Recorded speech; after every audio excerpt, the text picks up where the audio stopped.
Welcome to special analysis. నేను రమ్మ మండవ. ఈరోజు అనాలిసిస్లో భాగంగా మనం తీసుకోబోతున్న టాపిక్ ఏంటంటే, లోకేష్ గారు కేవలం గూగుల్ డేటా సెంటరే కాదు, అప్పుడప్పుడు వైసీపీని కూడా కొంచెం చూసుకుంటూ ఉండాలి అని చెప్పేసి ఈరోజు నేను అనాలిసిస్కి ఒక టైటిల్ పెట్టున్నాను. ఈ టైటిల్ పెడతాం వెనుక ఒక సాలిడ్ రీజన్ ఉంది. అదేంటో కూడా నేను చెప్పే ప్రయత్నం చేస్తాను. ఈరోజు గూగుల్ డేటా సెంటర్, ఏ డేటా సెంటర్ వైజాగ్కి రావడానికి లోకేష్ పెట్టిన కృషి ఎంత ఉంది? 13 నెలలు కష్టపడ్డాను దానికోసం. నేను అటు ఏదైతే రూల్స్ మార్చే విధంగా కొన్ని పాలసీలు రీమేక్ చేసే విధంగా మోడీని నేను కన్విన్స్ చేశాను. గూగుల్ ప్రతినిధులతోని నేను భేటీ అయ్యాను పలుసార్లు. వాళ్ళని వైజాగ్ కూడా తీసుకొచ్చి వైజాగ్లో ఎందుకు మీరు గూగుల్ డేటా సెంటర్ పెట్టాలి అనేది వాళ్ళని కన్విన్స్ చేసే ప్రయత్నం చేశాను. 13 నెలలు కష్టపడితే కానీ గూగుల్ ప్రతినిధులు రాష్ట్రం వైపు చూడలేదని చెప్పి లోకేష్ చెప్తా ఉన్నారు. ఉన్నట్టు కూడా. ఇంకోవైపు చంద్రబాబు నాయుడు ఇన్వాల్వ్మెంట్ ఏంది, ఆయన బ్రాండ్ వాల్యూ ఎలా ఈ డేటా సెంటర్ తేవడంలో రాష్ట్రానికి ఉపయోగపడింది అనేది కూడా చెప్తా ఉన్నారు. అది ఒక పాజిటివ్ వైబ్ అయితే క్రియేట్ చేసింది టీడీపీకి. టోటల్గా ఈ ఇష్యూలో అయితే వైసీపీ కొంత డిఫెన్స్లో పడిన మాట అయితే వాస్తవం. అయితే ఈరోజు గూగుల్ డేటా సెంటర్ వచ్చిన తర్వాత కానీ రాకముందు కానీ రాష్ట్రంలో ఐటీ పరిశ్రమల మీద, మిగతా పరిశ్రమల మీద కూడా లోకేష్ అంతే ఫోకస్ పెట్టారు. అటు కర్ణాటకని పలు విషయాల్లో ఆయన ప్రవోక్ చేసిన విధానం కానీ, అటు కర్ణాటకకు టార్గెట్ అయిన విధానం కానీ మనకు తెలుసు. ఈరోజు లోకేష్ పనితీరు అటు తమిళనాడులో, ఇటు తెలంగాణలో చర్చనీయాంశం అవుతుంది. ఆ 3 రాష్ట్రాల్లో అధికార పార్టీని టార్గెట్ చేయడానికి ఈరోజు ప్రతిపక్షాలకు లోకేష్ ఒక ఆయుధం కూడా అవుతా ఉన్నారు, గూగుల్ డేటా సెంటర్ తేవడం ద్వారా. సో ఇక్కడ గూగుల్ డేటా సెంటర్ తెచ్చిన తర్వాత లోకేష్ మీద ఆ స్థాయిలో ప్రశంసలు దక్కుతూ ఉన్నాయి జాతీయ అంతర్జాతీయ మీడియాలో. ఇక ఈవెన్ రాష్ట్ర స్థాయిలో కూడా ఆయన మీద కొంచెం గౌరవం పెరిగింది. తండ్రికి తగ్గ తనయుడు అనిపించుకుంటా ఉన్నారు. సో ఈ క్రెడిట్ అంతా కూడా చంద్రబాబు నాయుడికే దక్కుతుంది. ఆయన బ్రాండ్ చూసే రాష్ట్రానికి పరిశ్రమలు వస్తూ ఉన్నాయి, ఆయన కష్టం చూసి అని చెప్పి లోకేష్ కూడా పూర్తిగా తన తండ్రి విషయంలో అంతే కన్సర్న్తో, అంతే వైబిలిటీతో కూడా వ్యవహరిస్తూ ఉన్నారు. మొత్తానికైతే ఇద్దరు కూడా పెట్టుబడి వేటలో బిజీగా ఉన్నారు. ఒకరు మొన్నటి వరకు ఆస్ట్రేలియాలో ఉంటే సిఐ సదస్సు కోసం పెట్టుబడిదారులను ఆహ్వానించడానికి చంద్రబాబు నాయుడు దుబాయ్ అండ్ అవన్నీ కూడా కంట్రీస్ అన్నీ కూడా ఆల్మోస్ట్ చుట్టేశారు పెట్టుబడిదారులని ఆహ్వానించడానికి. ఒకవైపు రాష్ట్రం కోసం కాలికి బల్పాలు కట్టుకుని తిరుగుతూ ఉన్నారు 75 ఏళ్ల వయసులో చంద్రబాబు నాయుడు. అది కూడా ఫ్యామిలీతో కనీసం టైం వచ్చినప్పుడన్నా ఫ్యామిలీతో గడపాలి అనే సోయి లేకుండా లోకేష్. వీళ్ళిద్దరూ ఆ స్థాయిలో రాష్ట్రం మీద ఫోకస్ పెట్టిన పరిస్థితిని మనం చూస్తూ ఉన్నాం. అయితే ఇక్కడ వన్ సైడెడ్గా అదే కాదు, అసలు రాష్ట్రంలో ఏం జరుగుతోంది, తమ ప్రత్యర్థి అయిన జగన్మోహన్ రెడ్డి అంటే ఏం చేస్తున్నారని కూడా ఇక్కడ ప్రభుత్వం ఫోకస్ పెట్టాల్సిన అవసరం చాలా సీరియస్గా ఉంది. ఎందుకంటే మోర్ అండ్ మోర్ అలర్ట్గా లేకపోతే ఇలాంటి విషయంలో 2019 నాటి పరిణామాలు ఎదురయ్యే అవకాశాలు పుష్కలంగా ఉన్నాయి. ఆ రోజు వైఎస్ఆర్సీపీకి పీకే లాంటి స్ట్రాటజిస్ట్ ఉన్నాడు. అతను అడుగు వేస్తూనే జగన్మోహన్ రెడ్డి ఆ రోజున తన రాజకీయ ప్రస్థానాన్ని కొనసాగించారు. అక్కడ చూస్తే మనం ఏ చిన్న ఇష్యూ జరిగినా దాన్ని వైరల్ చేసి పడేసేవాళ్ళు అప్పుడు ప్రభుత్వం వైపు నుంచి. అసలు వీటన్నిటిని పక్కన పెడితే ఆ రోజు కోడికత్తి ఇష్యూని ఎంత బొంబార్డ్ చేసే ప్రయత్నం చేశారు. వైజాగ్లో ఆయన అరంగుళం కోడికత్తు ఏదైతే దిగితే కత్తి వెంటనే ఆయన నాకు అసలు ఏపీ పోలీసుల మీద నమ్మకం లేదని చెప్పి హైదరాబాద్లో వచ్చి ఐసీయూలో అడ్మిట్ చేశారు జగన్మోహన్ రెడ్డి న్యూరో హాస్పిటల్లో. ఒమేగా హాస్పిటల్ ఎదురు ఉంటుంది బంజారా హిల్స్లో, లోటస్ పాండ్ దగ్గరలోనే ఉంటుంది. అది వైసీపీ హాస్పిటల్, వైసీపీ వాళ్ళదే అది. సో ఆయన 3 days ఐసీలో ఉన్నారు, సర్జరీ అన్నారు, ఇంత పెద్ద కట్టు కట్టారు. అదొక సెంటిమెంట్ అస్త్రంగా జనంలోకి తీసుకెళ్లే ప్రయత్నం చేశారు. అది అంత వైబిలిటీ లేదు కాబట్టి కొన్ని రోజులకే వివేకానంద రెడ్డి మర్డర్ ప్లాన్ చేశారు. వివేకానంద రెడ్డి తన సొంత బాబాయిని తన ఇంట్లోనే చంపేస్తే పులివెందుల్లో తన సొంత ఇంట్లో అది చంద్రబాబు నాయుడు చంపించారని చెప్పి ఆయన చేతిలో పెద్ద కత్తి పెట్టేసి ఆయన పేపర్లో నారాసుర రక్త చరిత్ర పేరుతో ఒక పెద్ద బ్యానర్ ఐటమ్ వేశారు. సో ఇదంతా వైఎస్ఆర్సీపీని నమ్మేవాళ్ళు, జగన్మోహన్ రెడ్డి అనుచరులు కూడా నమ్మే అవకాశం ఉంటుంది. పదే పదే ఒక ఇష్యూని గోబెల్స్ ప్రచారంలాగా చేస్తూ ఉంటే ఒకానొక సందర్భంలో కొంతమంది అయినా దాన్ని నిజం అనుకునే అవకాశం ఉంటుంది. ఇలా జరిగింది ఒకటైతే దాన్ని ఇంకో రకంగా జనంలోకి తీసుకెళ్లే ప్రయత్నం. జన్మభూమి కమిటీలు అసలు అంత ఇంపాక్ట్ చూపించలేదు 2014 నుంచి 19 వరకు. చాలామంది తెలియదు కూడా సరిగ్గా. కానీ అలాంటి జన్మభూమి కమిటీలే రాష్ట్రాన్ని నాశనం చేశాయని చెప్పి జగన్మోహన్ రెడ్డి అంటే ప్రచారం చేశారు. చంద్రబాబు నాయుడికి వయసు అయిపోయింది, ఇక ఆయన సీఎంగా పనికిరారు అనే విధానాన్ని కూడా, ఈ ట్యాగ్ లైన్ కూడా చాలా ఈజీగా జనంలోకి తీసుకెళ్లారు జగన్మోహన్ రెడ్డి అంటే. సో ఈ ప్రచారాలన్నీ కూడా చాలా డ్యామేజ్ చేసినాయి టీడీపీని. ఒక్క ఛాన్స్ లాంటి ఒక నినాదం కానీ, జగన్మోహన్ రెడ్డి ఎందుకు మళ్ళా సీఎం జగన్మోహన్ రెడ్డి ఎందుకు సీఎం కాకూడదు అని టీడీపీకి జనంలోకి తీసుకెళ్ళలేకపోయింది. లాస్ట్ మినిట్లో ఇంకా ఎలక్షన్కి 2 నెలలు ఉన్నాయి అనగా అప్పుడు పసుపు కుంకుమ డబ్బులు వేసినా కూడా జనాల నుంచి స్పందన లేదు. సో ఇవన్నీ కూడా టీడీపీకి 23 సీట్లు రావడానికి కారణమయ్యాయి. ఇప్పుడు 5 ఏళ్ల జగన్మోహన్ రెడ్డి అరాచక పాలనలోంచి ఎంతోమంది పోరాటాలు, ఎంతోమంది ప్రాణత్యాగాలు, చంద్రయ్య లాంటి వాళ్ళు ఎంతోమంది పడిన ఇబ్బందులు, ఎంతోమందిని పెట్టిన జగన్మోహన్ రెడ్డి పెట్టిన అరాచకాలు, దాష్టికాలు ఇవన్నిటిని దాటుకొని అందరూ apart from caste and creed ఈరోజు కలిసి కూటమి ప్రభుత్వాన్ని అధికారంలోకి తీసుకొచ్చుకున్నాయి. కానీ జగన్మోహన్ రెడ్డి అనే వ్యక్తి కానీ ఆయన టీం కానీ అక్కడ అలాగే ఉంది.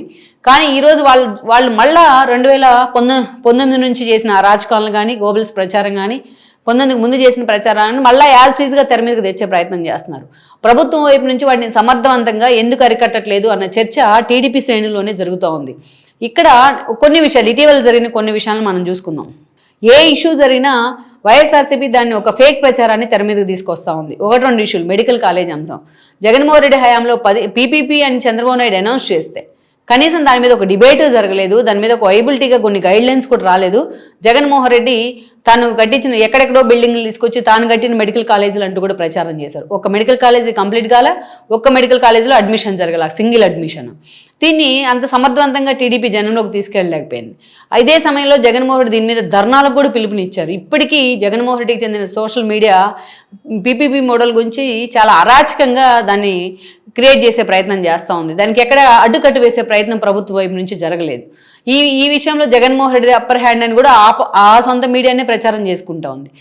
నెక్స్ట్ రెండో ఇష్యూ ఏంటంటే లిక్కర్ స్కామ్ వ్యవహారం, లిక్కర్ కల్తీసారా వ్యవహారం. తంబలపల్లిలో ఆ కల్తీసారా గుట్టు బయటపడింది. బ్రేక్ చేసిన తర్వాత పోలీసులు ఆ డంపుని వెంటనే ప్రభుత్వం వైపు నుంచి చంద్రబాబు నాయుడు కూడా అరెస్టులు చేయించారు. ఆ స్కామ్లో కల్తీసారా డంపు విషయంలో ఇన్వాల్వ్ అయిన వాళ్ళని. అంతేకాదు ఆ పార్టీ నుంచి జయచంద్రారెడ్డి, సురేంద్ర నాయుడు లాంటి వాళ్ళు సస్పెండ్ కూడా చేశారు. కానీ దీన్ని చంద్రబాబు నారావారి కల్తీసారా అని హెడ్డింగ్లు పెట్టి ఆయన పేపర్లోని, ఆయన సోషల్ మీడియాలోని వైఎస్ఆర్సీపీ బొంబార్డ్ చేసే ప్రయత్నం చేసింది. ఈ విషయంలో వైఎస్ఆర్సీపీ దెబ్బకు నిజంగానే టీడీపీ ఒక దశలో డిఫెన్స్లో పడింది. జయచంద్రారెడ్డి, పెద్దిరెడ్డి అంచురుడే అంటూ కూడా దుర్మార్గమైన ప్రచారం జరిగింది టీడీపీ నుంచి. కొంతమంది నేతలే మాట్లాడారు, మంత్రులు కూడా. జయచంద్రారెడ్డి టీడీపీ అంచురుడే, పెద్దిరెడ్డి అంచురుడే అయితే టీడీపీ అసలు ఆయనకి టికెట్ ఎందుకు ఇచ్చింది అనేది కదా అసలు క్వశ్చన్. బట్ ఈ సమయంలో జనార్దన్ చెప్పిన వీడియో వల్ల ఈ టోటల్ ఎపిసోడ్ వెనుక జోగి రమేషే ఉన్నారనేది ఆయన చెప్పేశాడు. ఆ వీడియో ఒకటి బయటకు వచ్చింది కాబట్టి టీడీపీ సేవ్ అయింది ఈ ఇష్యూలో. కానీ ఇప్పటికీ జోగి రమేష్ని అరెస్ట్ చేయకుండా ఆయన ఇష్టం వచ్చినట్టు పేలుతా ఉన్నాడు రోజు. జోగి రమేష్ 5 నిమిషాలకు ఒకసారి మీడియా ముందుకు వచ్చి మరి సిట్ దర్యాప్తు జరుగుతుందంటే ఆ సిట్ దర్యాప్తు ఎంతవరకు వచ్చిందనేది కూడా దీంట్లో ఒక క్వశ్చన్ మార్క్ అనమాట. ఎందుకు ఇంత డిలే అవుతుంది అనేది. సో ఇంకా వైఎస్ఆర్సీపీ తరపు నుంచి జగన్మోహన్ రెడ్డి ఒక పక్క జోగి రమేష్ ఏమో చిన్నప్పటి నుంచి కూడా మా ఇంటి ఎదురే ఉండేవాళ్ళు, జనార్దన్ వాళ్ళు, వాళ్ళ తాతల కాలం నుంచి వాళ్ళు మాకు క్లోజ్ అని చెప్తా ఉంటే అసలు జనార్దన్కి జోగి రమేష్కి ఇంత కూడా సంబంధం లేదని జగన్మోహన్ రెడ్డి చెప్తా ఉన్నారు. కనీసం టీడీపీ నుంచి ఒక వాయిస్ ఉండదు, ఒక కేసు ఉండదు దీని మీద. ఇదే అలాగే పెడితే లేటెస్ట్గా కందుకూరు ఇష్యూ, 2 వ్యక్తుల మధ్య జరిగిన ఇష్యూ, 2 ఫ్యామిలీల మధ్య ఫ్లేరప్ అయ్యి ఒక మరణానికి కారణమైతే దాని మరణించిన కుటుంబాన్ని నిజంగా ప్రభుత్వం ఆడుకోవాలని డిమాండ్ ఓకే. జగన్మోహన్ రెడ్డి అండ చూసుకొని దాసరి రాము లాంటి వాళ్ళు ఈ ఇష్యూలో రెచ్చిపోయి దీంట్లో మొత్తాన్ని కాపు సామాజిక వర్గాన్ని, కమ్మ సామాజిక వర్గాన్ని వాళ్ళిద్దరి మధ్య చిచ్చు పెట్టే ప్రయత్నం జరిగింది. ప్రభుత్వం నిజంగానే ఈ ఇష్యూలో డిఫెన్స్లో పడి హడావిడిగా ఆ ఫ్యామిలీకి పొలం ఇస్తే దాని మీద కూడా ఇక్కడ నెగిటివ్ ప్రచారం జరుగుతూ ఉంది. ఇక్కడ దాన్ని సబ్సైడ్ చేద్దామని ప్రభుత్వం అనుకుంటే దాంట్లో కూడా ఇంకా అగ్నికి ఆజ్యం పోసే ప్రయత్నం దాసరాము లాంటి వాళ్ళు. దీని మీద ఒక యాక్షన్ ప్లాన్ లేదు ప్రభుత్వం మీద. ఏదైతే ఆ ఇష్యూ కేంద్రంగా ఎంత ప్రచారం జరిగిందంటే దగ్గరుండి చంద్రబాబు నాయుడే లక్ష్మీనారాయణ చంపించినంత ప్రచారం చేశారు వైఎస్ఆర్సీపీ నేతలు. ఇదైపోయింది. గూగుల్ డేటా సెంటర్ వచ్చింది. గూగుల్ డేటా సెంటర్ అంటే ఒక గోడౌన్ అన్నారు. ఇంకా అంతకన్నా దారుణమైన విమర్శలు చేశారు. పవర్ కన్జంప్షన్ కానీ వాటర్ కన్జంప్షన్ విషయంలో అవన్నీ పక్కన పెడితే దీన్ని ఒక గోడౌన్ అంటూ వర్ణిస్తే వాళ్ళ మీద యాక్షన్ లేదు ఇంతవరకు. సో ఇలా ప్రచారం చేసి వైఎస్ఆర్సీపీ తరపున 100 మంది లీడర్స్ మంచోళ్ళు ఉన్నారనుకుంటే కనీసం ఆ 50 మంది అన్న దాన్ని నమ్మే అవకాశం ఉంటుంది. అందుకే ఆ విష ప్రచారం అంత ఘోరంగా జరుగుతూ ఉంది. దాన్ని ఎక్కడ ఖండించే ప్రయత్నం జరగట్లా. ఎంతసేపు అని సోషల్ మీడియా మాట్లాడితే, టీడీపీ సోషల్ మీడియా మాట్లాడితే అది జనంలోకి వెళ్తుంది. ప్రభుత్వం నుంచి ఏదైనా స్ట్రింజెంట్ యాక్షన్ ఉంటే అప్పుడు పర్ఫెక్ట్గా ఎగ్జిక్యూట్ అయితే అది అప్పుడు వైబిలిటీ ఉంటుంది. ఇక లేటెస్ట్గా మనం చూస్తే పూర్తి స్థాయిలు ఇవన్నీ అయిపోయినాయి. ఒక బస్ యాక్సిడెంట్, కర్నూలు కేంద్రంగా జరిగిన, టేకూరులో జరిగిన బస్ యాక్సిడెంట్ అయితే అది దురదృష్టం. అది అంతమంది చనిపోవడం అనేది ఎవరైనా ఖండించాల్సిందే. దీంట్లో కూడా ఆ వ్యక్తి ఎవరైతే ఉన్నారో ఆ బైక్ వేసుకొని వెళ్ళిన శివశంకర్ అనే వ్యక్తి, అతను లోకల్గా మద్యం షాప్లో మద్యం కొనుగోలు చేస్తూ ఉంటే ఇది ప్రభుత్వం బెల్ట్ షాపే అని చెప్పి ఫేక్ ఫోటోల్ని వేసేసి ఎక్సైజ్ శాఖ కూడా దీని మీద సీరియస్ అయింది. ఫేక్ ఫోటోలను వేసేసి జగన్మోహన్ రెడ్డి మీడియాలో ప్రచారం చేస్తూ ఉన్నారు. తీరా చూస్తే అది ప్రభుత్వం వైపు నుంచి ఉన్న షాపులోనే, ఏదైతే ప్రభుత్వం పర్మిట్ చేసిన షాప్లోనే మద్యం కొనుగోలు చేసినట్టు అక్కడ వార్తలు వచ్చినాయి. అసలు అతని కారణం కాదు, అతను ముందుగానే ఎవరో కొట్టేశారు, అతను రోడ్డు పక్కన పడిపోయినారు. ఆ బండి చీకట్లో రోడ్డు మీద ఉండటం వల్ల మాకు కనిపించలేదని చెప్పి అక్కడ డ్రైవర్ చెప్తా ఉన్నాడు. ఇవన్నీ పక్కన పెట్టి తనకు అవసరమైన మేరకు మాత్రమే తీసుకొని వైఎస్ఆర్సీపీ దీన్ని జనంలోకి తీసుకెళ్లే ప్రయత్నం చేస్తూ ఉంది. సో ఎక్సైజ్ శాఖ సీరియస్ అయింది, చంద్రబాబు నాయుడు సీరియస్ అయ్యారు, లోకేష్ మండిపడుతున్నారు, టీడీపీ నేతలు ఫైర్ అయ్యారు. ఇవన్నీ కూడా కామన్గా వస్తున్న హెడ్డింగ్సే. బట్ యాక్షన్, గ్రౌండ్ రియాలిటీలో యాక్షన్ ఎక్కడ? కేవలం సోషల్ మీడియా ఖండిస్తేనో, టీడీపీ నేతలు ఇద్దరు ప్రెస్ మీట్లు పెట్టి ఖండిస్తేనో ఎప్పుడు ఇది ఎట్లా 2014 నుంచి 19 లాగే ఉంటుంది. అట్లా కాకుండా దీనికి స్ట్రింజెంట్ యాక్షన్, 1-2 విషయాల్లో స్ట్రింజెంట్ యాక్షన్ తీసుకుంటే మూడో వాళ్ళు మాట్లాడడానికి అట్లా ఫేక్ పోస్టులు పెడతానికే భయపడే అవకాశం ఉంటుంది.